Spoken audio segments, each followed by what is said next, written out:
Tomorrow, it's William Holden and Kay Lenz in Breezy, plus a salute to another special mother and our GHQ question. Now stay tuned for Newswatch 16 next. Good evening, I'm Karen Harch. And I'm Nolan Johannes. Tonight in the news, the Russians pull out of the Olympics. Joe's Own will show you how that could hit home here in northeast and central Pennsylvania. Fiorucci, I'll tell you what a Russian history class thinks of the Russian withdrawal from the Olympics. I'm Mike Stevens in music. The merry-go-round horses are back from the pasture. We'll show you more later on the Pennsylvania Road. Tom Clark tells us his up-to-the-minute forecast. And Joe's Own has all the sports. Newswatch 16 is next. In your car, listen to Newswatch 16 on WKRZ AM 1340. Proud to serve northeastern and central Pennsylvania. This is WNEP 16, the news station. Now, Nolan Johannes, Karen Harch, pilot Jack Rulin in Skycam 16, chief meteorologist Tom Clark, and Joe Zone on sports. This is Newswatch 16. Good evening. The Russians are not coming. Today, the Soviets announced their athletes will not participate in the 1984 Summer Olympics to be held in Los Angeles. Ironically, the announcement came on the same day that the Olympic torch relay began at the United Nations in New York. But with this new spark of controversy, by the time the torch gets to L.A., the Russians won't be there.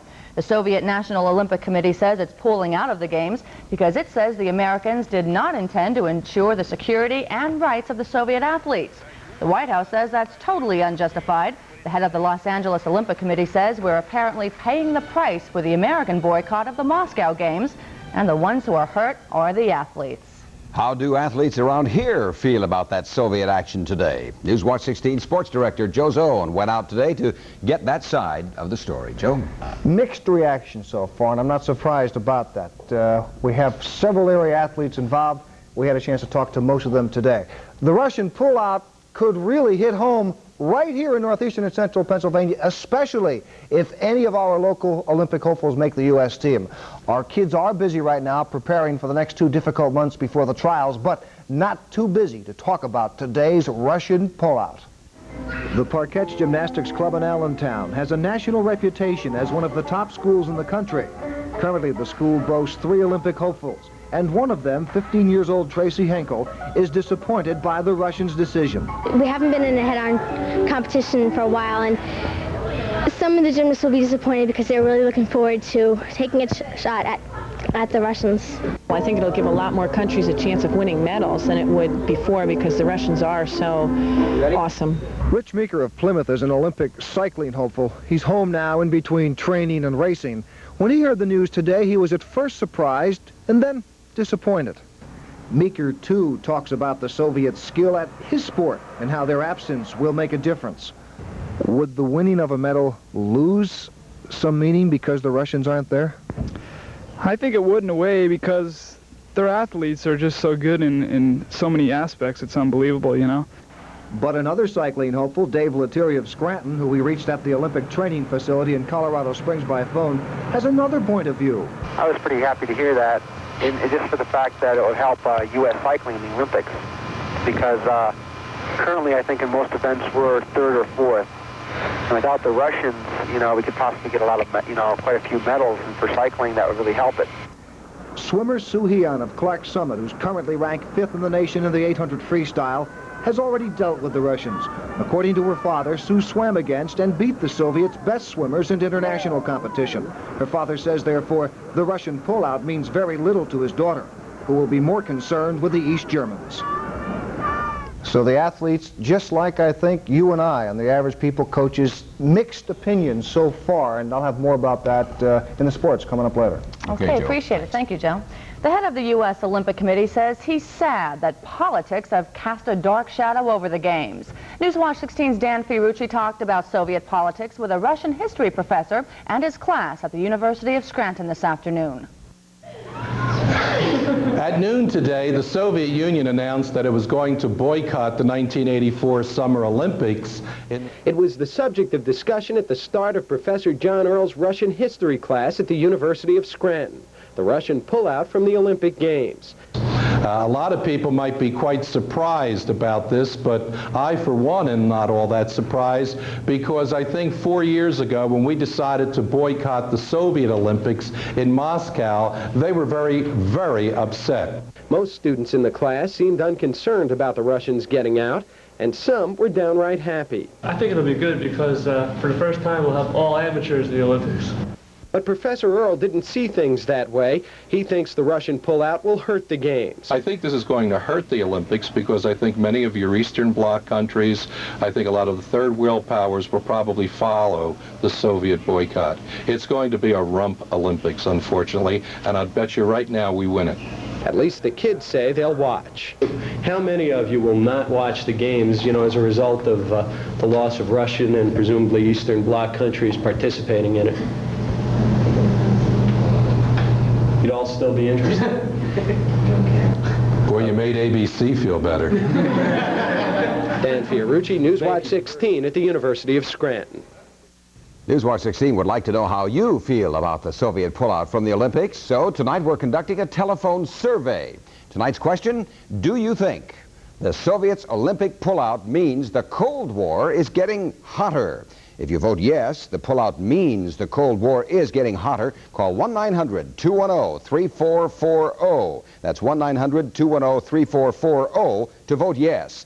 If you say no, the Soviet Olympic pullout does not mean the Cold War is getting hotter, call 1-900-210-3444. That's 1-900-210-3444 to vote no. Your call will cost you 50 cents, and we'll have the results of our unscientific telephone poll tonight on Newswatch 16 Update. And we'll repeat those numbers in just a few moments. Plus, later, we'll travel to Pennsylvania Road with Mike Stevens. Mike has the story of the love and caring needed to bring some horses back to life.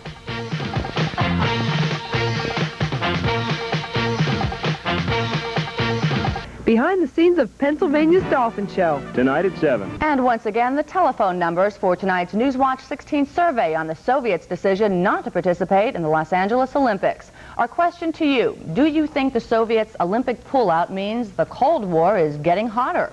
If you vote yes, call 1-900-210-3440. That is, if you answer yes. If you do not think the Soviets' Olympic pullout means the Cold War is getting hotter, call 1-900-210-3444. That's to vote no to our question. The polls will be open until 9 tonight. The call will cost you 50 cents, and we'll have the results of our unscientific survey on Newswatch 16 Update at 11. Our chief meteorologist, Tom Clark, is next with his forecast. And Tom, there's a lot of weather moving through, right? A lot of changes today weather-wise, but a cold, gusty front just came through. And we'll find out how much colder it's going to get when we come back.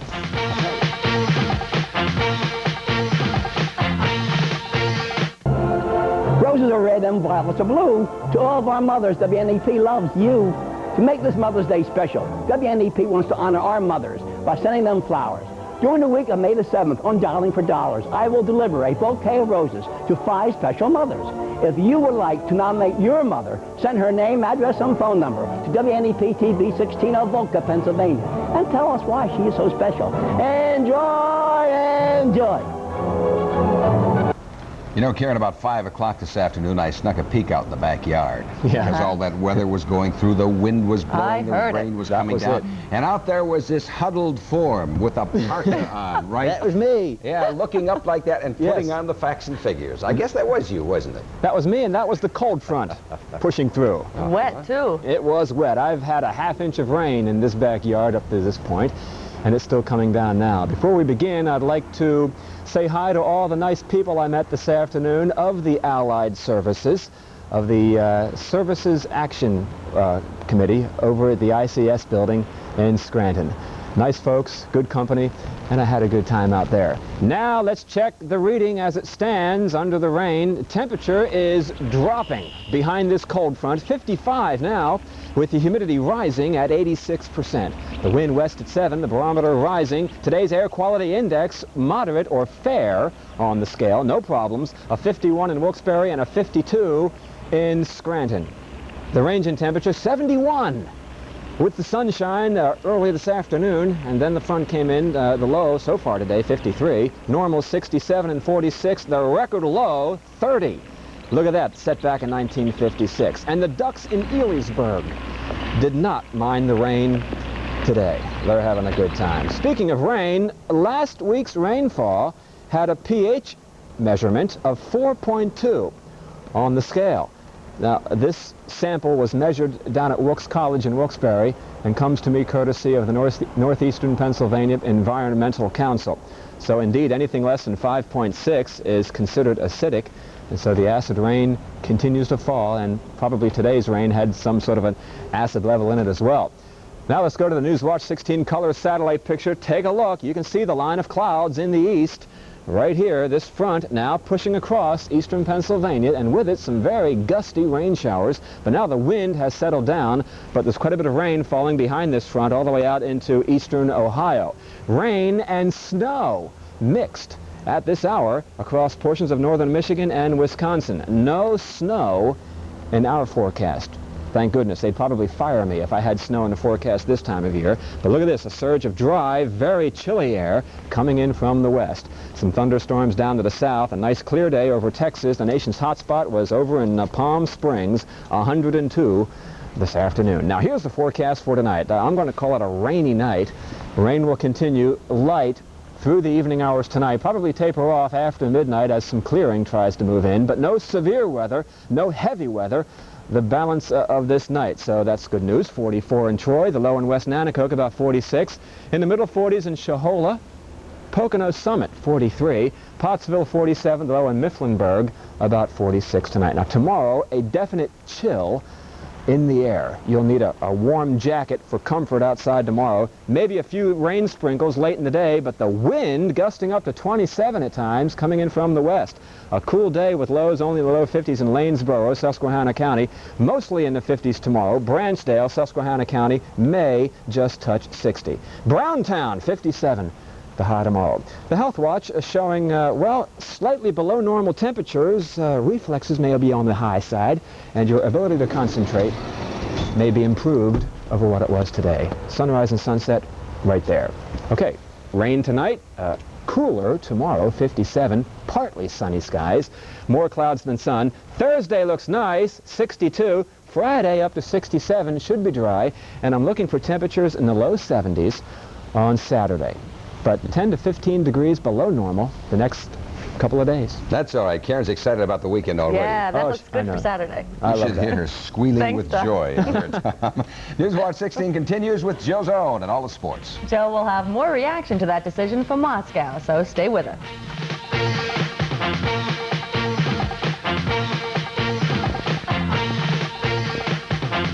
You can make a miracle happen. On June 2nd and 3rd, WNEP will present the Children's Miracle Network Telethon to benefit the Children's Hospital of Geisinger Medical Center. You'll meet some special children who have serious health problems, and through the care of Geisinger are here with us today. Every single penny that is raised will stay right here in northeastern and central Pennsylvania to make a miracle happen and celebrate the spirit of life with us right here on WNEP TV 16. A lot of people are talking today about that decision by the Soviets to pull out of the Olympics. Yep, the decision not to come. They say because the U.S. doesn't intend to ensure the security and the rights of athletes, and they say the U.S. has a cavalier attitude toward the Olympic Charter, whatever that means. It sounds like a lot of, yes it does, bull to you and me anyway. Reaction to the Soviet pullout, boycott, no-show, whatever you want to call it, continues. It's mixed, but mostly negative. All was sweetness and light when Olympics and Soviet officials met last month in Switzerland. But the Soviets have also been hinting their athletes might stay home this summer. Those hints have now become an official decree. 23-й Олимпиады в городе Лос-Анджелесе. The announcement said the U.S. cannot guarantee the safety of the athletes, and the Kremlin accused American officials of conspiring with extremists planning anti-Soviet outbursts. Not mentioned was the American boycott of the 1980 Olympics in Moscow, a U.S. response to the Brezhnev regime's decision to invade Afghanistan. The Soviets are still smarting over that boycott, and the head of the Los Angeles Organizing Committee, Peter Uberoth, said after a White House meeting this is really just retaliation. Their charges are baseless. These games are ready to go in a positive way. Soviet Union and many other nations have been in all through 1983 in all our competitions in Los Angeles, and in '84 the competitions, and they've been very well received. And the president of the International Olympics Committee said with or without the Russians, the games will go on. We fought and we did our best to preserve the games in Moscow in 1980, and we have to do the same to preserve the games in 1984 in Los Angeles. Officials now wait to hear if the Soviet bloc countries will also pull out. Tim O'Donnell, ABC News. My own reaction is purely nationalistic. If they don't want to come, who wants them to come, right? Still, I've heard some talk about all of this being a Soviet smokescreen, and that after they receive this worldwide attention, that they will, in fact, change their minds and come to Los Angeles. They do have, don't forget, until the first week of June to make it final once and for all. Okay, baseball. Now, there's an American game that they play in Japan, too. Last night, Kansas City Royals trailed 2-0 in the fourth when KC Steve Balboni came through with a double to left. That scored 2 runs and tied the contest. But the Tigers went on top for good when Chet Lemon tripled to right, scoring another 2 runs in the sixth. The runs kept coming in the seventh. Kirk Gibson, the batter this time. The Tigers beat the Royals 10-3. In New York, Don Mattingly's bat came alive in the home fourth. A solo shot to right center. His second RBI of the game. 2-0 Yankees, and they have won 2 games. How about that? 2 games in a row. Scoreboard now, National League, San Francisco and Chicago, 12-11. That's a final. Chicago won that game. Houston, Montreal postponed because of rain. A couple of years ago, we did a little weekly feature here called Sports Challenge. That's where you, the viewer, gets an opportunity to challenge me in the sport or game of your choice. Well, after nearly drowning last week in the Lackawanna River canoe race and then falling off my bike in Sunday's ride to stop cancer, I figure I'm just about ready for anything now. So, Sports Challenge is back for the summer. If you've got a favorite sport and would like to challenge me, look at that. That was my ringer. If you'd like to challenge me, send a card here at the station, WNEP TV, Wilkes-Barre Scranton Airport, and send your phone number on there, and we're going to have fun with that this summer. That's all of it. Give tonight your best shot. More on the Olympics. Basketball, 2 playoff action tonight. See you then. Are we allowed to challenge you? No. You can challenge me out here every night and fall short. Yeah. What are you going to challenge him at? Come on. Swimming. Oh, absolutely. Oh, I'd kill him. Karen's a swimmer, right? And I'll think about it. I'll just think about what I can challenge Joe at. I'll think about it all summer. Stay with us, because we'll see some beauty from the past. And it's here and ready for you to ride. A merry story that goes around and around from the Pennsylvania Road next.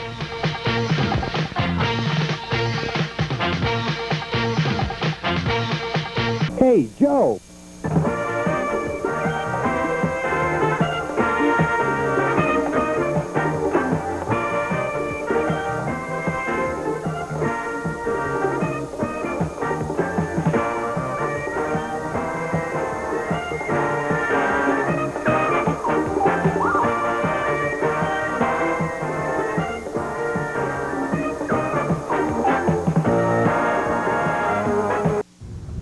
Regardless of our age, the music of the merry-go-round rings in all of our ears. Our man on the Pennsylvania Road, Mike Stevens, met a man at Rocky Glen Park in Moosic who's trying to keep that music turning.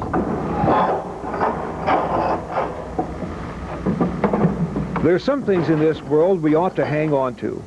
Old merry-go-rounds for sure. Every so often, we should send the horses off to pasture. Take a rest after all their running round and round. Frank Pilch knows just what it takes to make an old horse look young again.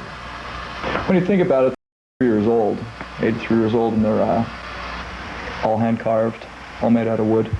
So there's a lot of detail work, a lot of handwork involved with them. President Eisenhower, as a boy, worked for the maker of this ride in Kansas. So it's possible he did what Frank did, sand down these trusty steeds to prepare them for a shiny, bright coat. When they're repaired, patched, and there's a final sanding process that they go through. And after the sanding process, they're completely covered with a primer sealer that seals the wood.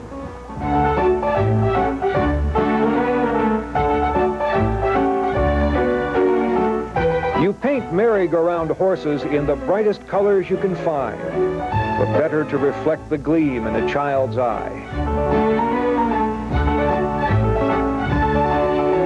See, each horse, because of the detail on it, because of the work that's involved, is like a separate experience, because every single one of them is different. There's no 2 horses that are on the carousel that are alike. Look for for a bit at what Frank has done. He's made these creatures of wood live again. He's made their hooves ring and their muscles ripple. Frank Pilch has made them ready again to run their endless race. As I remember myself as a small puppy there, I used to always, one of the first places I used to head, right to the merry-go-round. Let's go on the merry-go-round.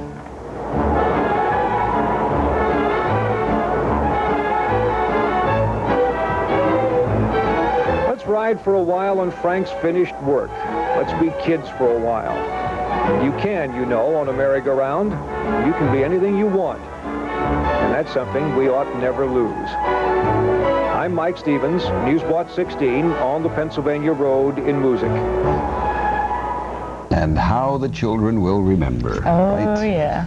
That's Newswatch 16 for a Tuesday. Be sure to join us tonight on The Update when we'll have the results of today's presidential primaries, along with the latest on the Olympics. World News Tonight is next with a complete report on the Soviet pullout. We'll be back at 11. For the team, thanks for being with us. And enjoy your evening. See you later.